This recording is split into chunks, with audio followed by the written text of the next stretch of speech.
from Louisville Public Media. Support for this podcast comes from KTC Building, seamlessly blending the classic character of older structures with 21st century amenities and technologies. Residential and commercial remodeling projects of any size. Details at kylethompsoncompany.com. I'm Jonice Franklin. And I'm Amina Elahi. And this is Here Today, a podcast about Louisville's changing West. A lot of the news you hear coming out of the West End is negative. Right now at 5, a violent afternoon in West Louisville. Absolute chaos here in the West End. A teenager is taken to the hospital after being shot. A toddler was shot. A man's body is found burned in West Louisville. But that's not the whole story. Me, I feel this is my block.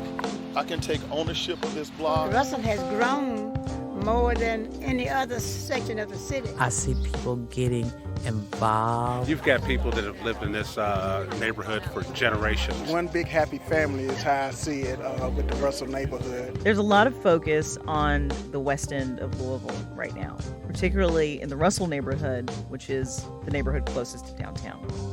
There's a track and field complex, Passport headquarters, the renovation of Beecher Terrace, and a new YMCA. It's an unprecedented level of investment. We're going to be talking about those investments and how they affect the people who live in West Louisville on this podcast. But before we do that, we need to talk about the historical forces and decisions that brought us to this point.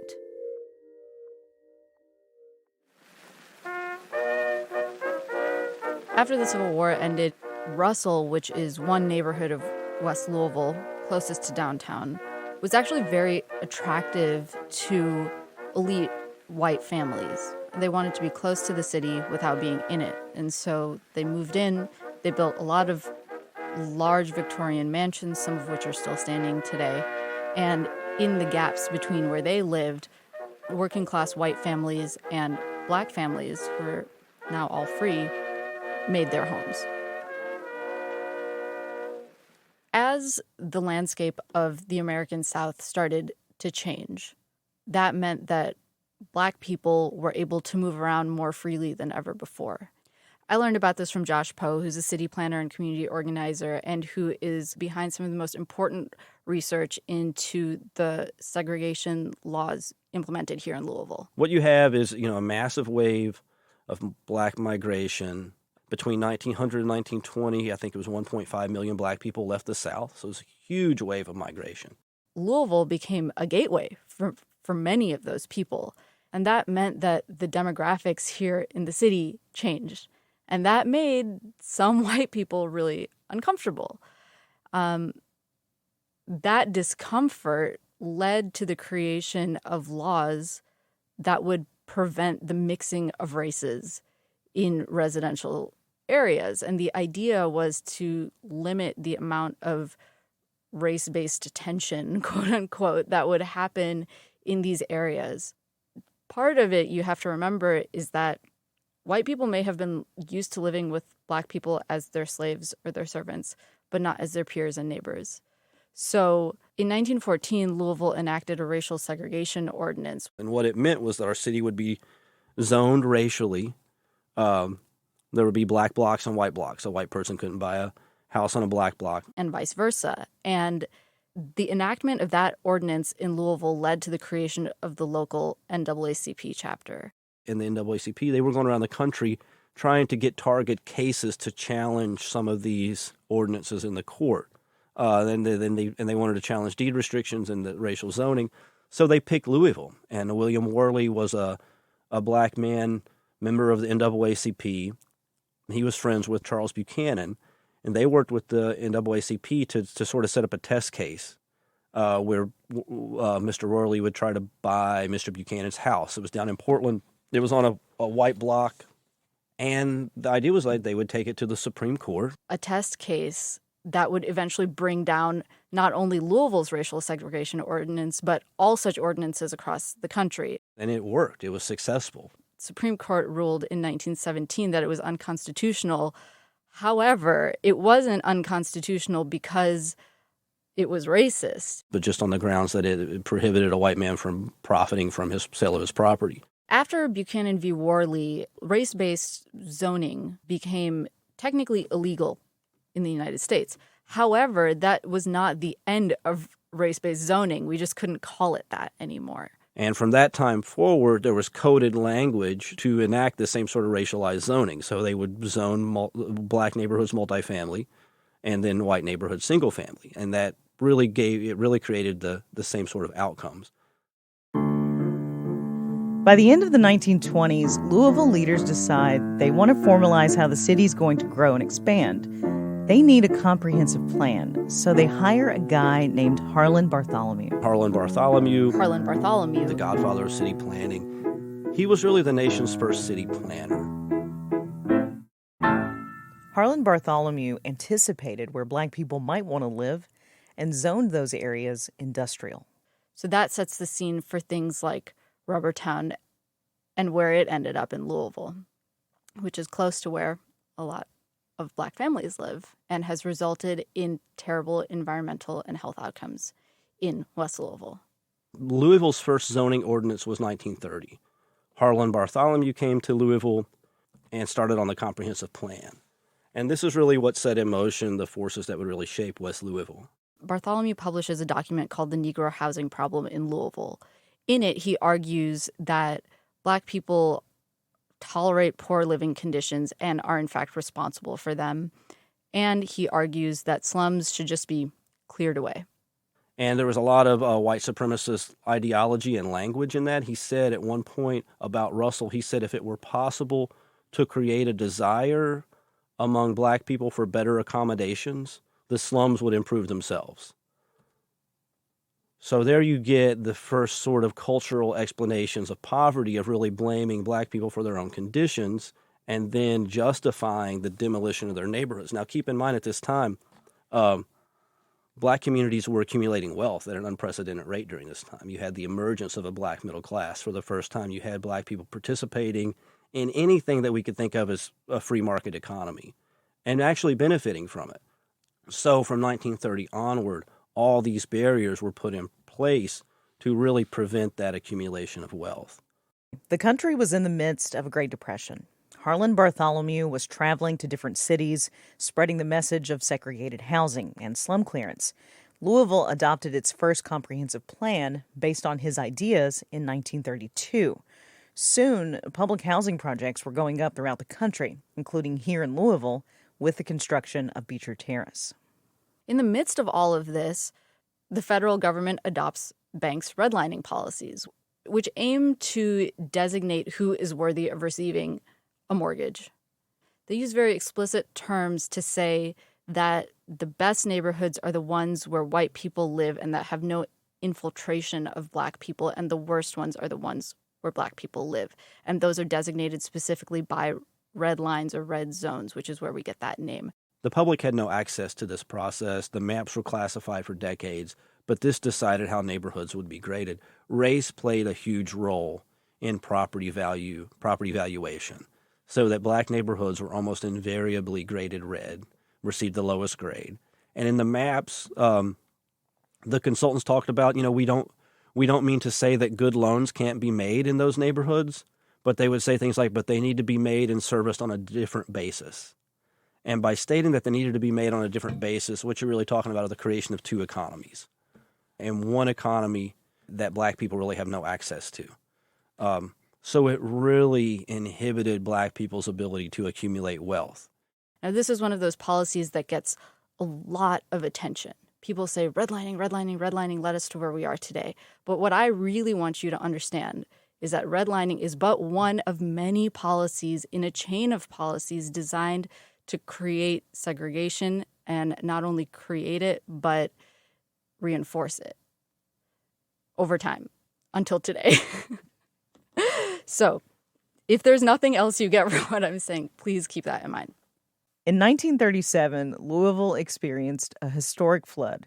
It displaced 175,000 people. Almost 70% of the city was underwater.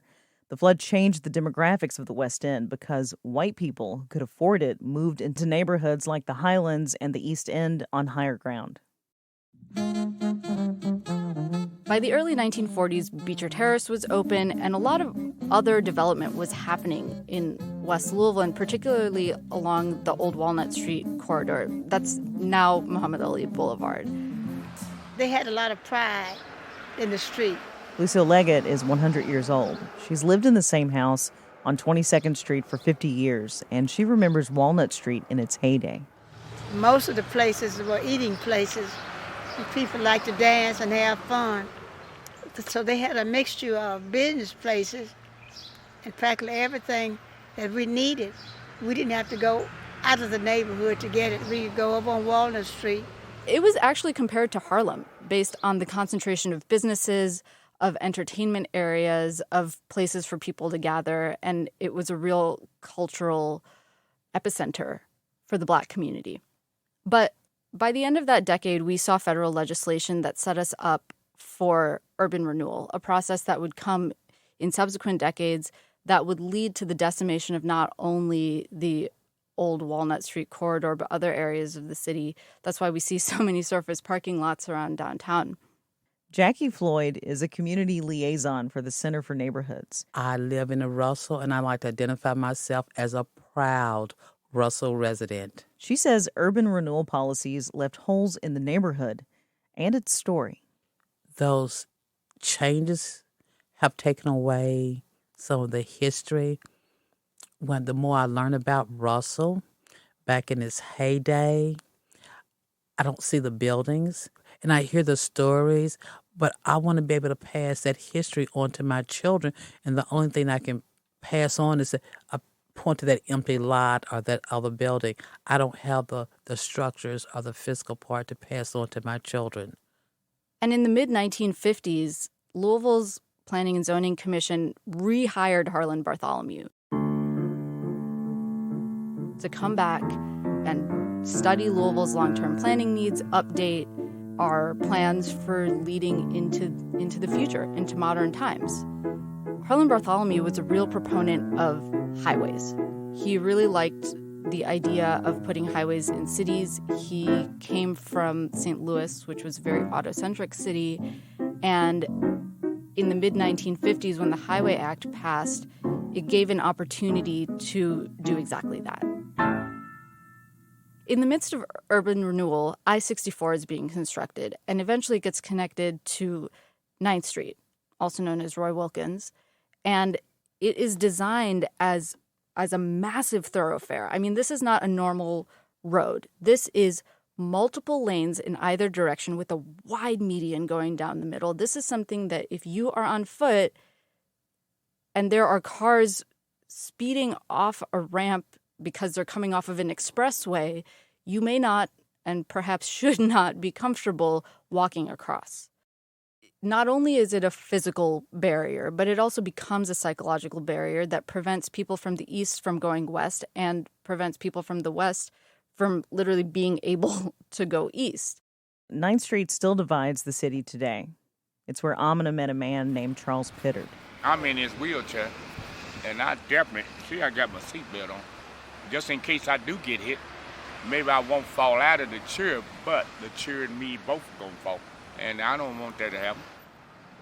You're bound in by highways and the river, and the resources that you have within that area are decreasing. And your access to other areas of the city are also decreasing because we don't have a great bus system and a lot of people don't have cars.